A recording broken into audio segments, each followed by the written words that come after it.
কেন নিয়ম ভাঙা যায় না? কাউকে খুব করে মন চাইলে সুখে থাকার তাগিদে নিয়ম ভেঙে তার সাথে আজীবন থেকে যাওয়া যায় না। কারোর প্রতি তীব্র মায়া কাজ করলে কেন নিয়ম ভেঙে বলা যায় না তোমাকে আমার প্রয়োজন? কাউকে জড়িয়ে ধরার প্রচন্ড ইচ্ছে থাকা সত্ত্বেও কেন নিয়ম ভেঙে জড়িয়ে ধরা যায় না? কারোর জন্য প্রচন্ড কষ্ট হলেও কেন চোখের কোণে কান্না লুকিয়ে রাখতে হয়?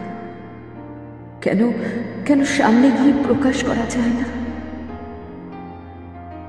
কারোর হাত ধরে শেষ নিঃশ্বাস ত্যাগ করার ইচ্ছে থাকলে কেন ইচ্ছে পূরণ হয় না? কারোর জন্য বুকের ভেতর আজীবন ভালোবাসা জমিয়ে রাখলে নিয়ম ভেঙে প্রকাশ করা যায় না। বৃদ্ধ বয়সে একসাথে থাকবো ইচ্ছে করলেও স্পষ্টভাবে জেনে গেছি নিয়ম ভেঙে থাকা যায় না। কেন কিছু নিষ্ঠুর নিয়মের তিক্ত দায়ভারের ভেতরটা ভেঙে চুরে যায়? নিয়ম কি জীবনের থেকেও বেশি মূল্যবান? কেন কেন নিয়ম ভাঙা যায় না?